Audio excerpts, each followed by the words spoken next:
the TV Attribution Town Hall. Half an hour of nothing but the best in attribution. Lisa, why are we here talking about attribution? I think we heard a little bit about this earlier, and I think it's super important that we correct ourselves to a certain extent. So if you think back to the 1950s when we were doing econometric modeling, the traditional econometric modeling, not the things that we do now, we were trying to prove that TV worked. We did pretty successfully at that, right? And we did a very good job of showing that TV worked. Obviously slightly skewed because budgets were in TV.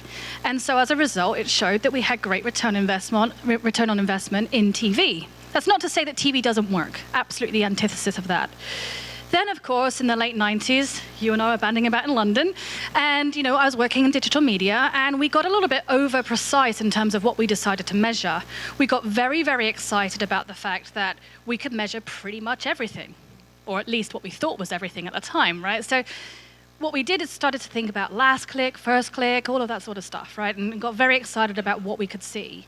But the reality is that we were doing the absolute opposite of what my good friend Albert Einstein, he says, is not everything that can be counted counts, and not everything that counts actually can be counted. And so we weren't getting the full picture, and I think there are two reasons that TV attribution are important. One is that we do need to redress that balance. But two, we need to make sure that we don't do it in a silo. We have a danger here that we could go back to where we were and just look at TV attribution as one thing. It's so super important that we think about the holistic mix of the experience that the consumer has. So TV attribution, absolutely important, but needs to be done in the context of everything else that we know and every touch point and every experience the consumer has. So is demonstrating TV's effectiveness becoming more challenging in the current market environment? Is this getting harder? Harder yet easier. It's a weird dilemma, right? Because there is not a lack of data. There's a lack of transparency of data in some cases, and a lack of flow of data. And we talked a little bit earlier as well about the currency versus the lexicon. I think it's two problems. It's the lexicon, the communal industry lexicon that we have for what makes data mean impact and business outcome. And it's also the currency, because we've been trading off GRPs and old lexicon for quite some time, and we're quite happy with that.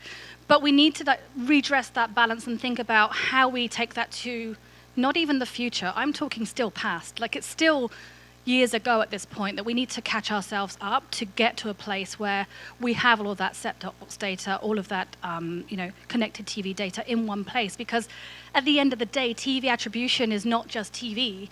It's every video platform, right? That's how I see it, at least. And my sense is that, and we'll hear it a lot, I think, over the next couple of days, we've gained enormous granularity about our ability to match exposures to outcomes in certain parts of the universe, but the entirety of the universe has become much more complex to understand. Is that your sense? There's certainly a lot of fragmentation. So there are some great companies that we work with, and I'm looking at some of you in the audience, that you have fantastic data sets, but, and I hate that I use a but the reality is that we have to then connect that together, and that makes our jobs a little bit more difficult, because when you're working with a client and focusing on business outcome and you're down to the wire on performance and what our CPMs are going to be, we have to then think about the data costs on top of that. And so when you have to then stitch it together because a Vizio TV owner, whether that be First TV, could be a lower income household than a Sony TV owner, or it could be that that's the kids' TV in the bedroom, which means that it makes it a very different patchwork quilt that we need to bring into one place. So for me, it's more about how we connect the dots, how we collaborate as an industry and make the data more accessible and more palatable for clients and corporates to get to understand their business. Because I think it's all there. It's just a case of how we break down the walls, how we bring all that together and connect it across different platforms. There are multiple platforms in the market, but we need to understand that connected consumer experience first before we understand which platform is working best for us. So from your point of view, from a solutions perspective, most of the solutions we need are out there in the market. The challenge now is stitching them all together. It's the interoperability question again. It absolutely, from my perspective, it absolutely is. I think stitching it together, getting the one common methodology and lexicon and currency together is what will enable us to do that. Now, do we need a regulatory body to do that? Maybe, maybe not. I do believe we have a lot of people in the room today that can actually make that happen. And just to unpack that briefly, because obviously when you think about the range of different objectives that marketeers come to television with, it's a very, very diverse ecosystem. There are lots of different outcomes that companies are trying to realize. When you talk about standardization across all those different types of outcome, what are you really talking about? So I think that really when it comes down to it, there's not so much of difference in terms of business outcome. Business outcome will always lead to more sales, more services, and better business output. Now, the exception being there are some companies that don't run on a profit these days, hashtag Amazon, right? But the business objectives are, in that case, sell more stuff, right? Because they want to get more share. So when you think about that, if you come back from the business outcomes, ladder that to what are the core KPIs. I hate multiple KPIs because I think, if it's a key performance indicator, it should only be one.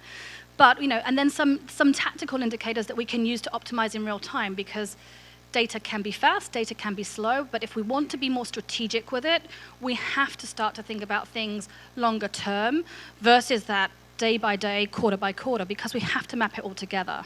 And I know we talked yesterday about brand equity. And there is a massive impact, and there's a massive situation where a lot of performance advertisers look day to day, optimize day to day or hour by hour, and the reality is that the brand equity has a massive impact on how that works. And brand equity moves extremely fast. Just take a look at Peloton before Christmas, right?